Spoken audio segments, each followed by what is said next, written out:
Good morning, students. Let us begin with the chapter, The Indian Constitution. As we know, many years ago, we were ruled by the British, who came to India as traders and they settled in our country as rulers. They forced their ways of thinking and working upon the Indians. They made the Indians their slaves and made them work at lower position in offices, armies, etc. The Indians hated it and they rebelled against the British rule. After a long struggle, Indians regained their independence on August 15, 1947. After independence from the British rule, we, the Indians, formed our own government. Now, as we know, India is a very vast country, and to run such a big country, some rules were required. The rules that everyone can follow. And rules are very important to ensure smooth functioning of states and nation as a whole.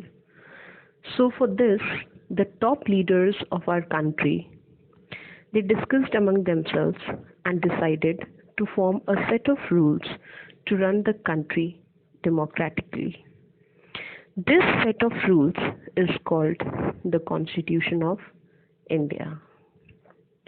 And these rules in our Constitution are made keeping in consideration interests of people all across the nation. So now, the rules which were made, how was it made? How was the Constitution made? Let us discuss that. To draft a constitution, a constituent assembly was formed.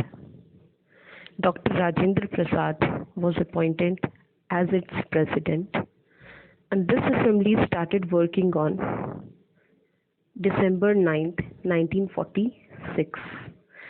And Dr. B.R. Ambedkar, he was appointed as the chairman of this drafting committee. The Constituent Assembly met for 165 days and finally they made the Constitution.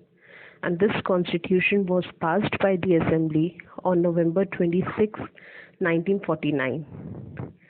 And it came into effect on 26 January 1950. We call this day as Republic Day. And every year we celebrate this day. Now from this, you might have understood that why do we celebrate Republic Day?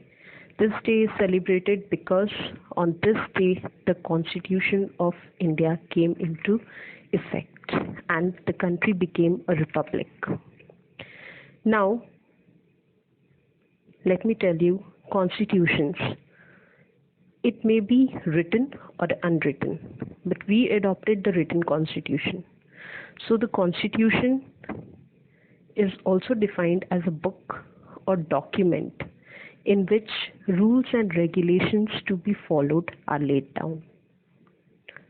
So I hope I'm very much clear about what is a Constitution and you have understood it clearly. Now the next is our Constitution begins with the preamble. What is a preamble? The preamble, it is the introduction to the Constitution. That means it highlights some basic guiding principles that need to be followed by the leaders of the nation to run the government. And the preamble describes India as a sovereign, socialist, secular, and democratic republic. Now let us understand the meaning of these terms. First is sovereign.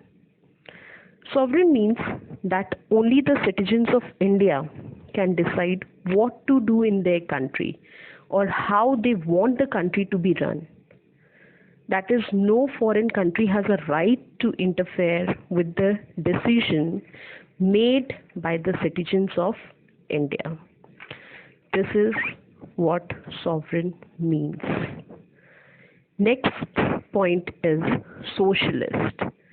Socialist means all the citizens will earn and share the wealth of the country. That is, everyone's basic needs shall be fulfilled without any differentiation of caste or community. Coming to the third one, that is secular. Secular is freedom to follow any religion. That is, people of all religions are free to live and follow their religious practices in India. All religions shall be respected equally. Next is democracy. That is, freedom to choose representatives to form the government. India is a democratic country, and in a democracy, the citizens vote to choose their leaders to form the government. And if people are not happy with their elected leaders, they can remove them from power and elect new leaders. So this is what democracy means. The last one is republic. Republic. In a republic, the chosen or elected leaders elect a head of the government. Our elected leaders elect our president, who is the head of our government. So a republic is not governed by any king or queen or sultan. So this is what the preamble states. It describes India as sovereign, secular, socialist, democratic republic.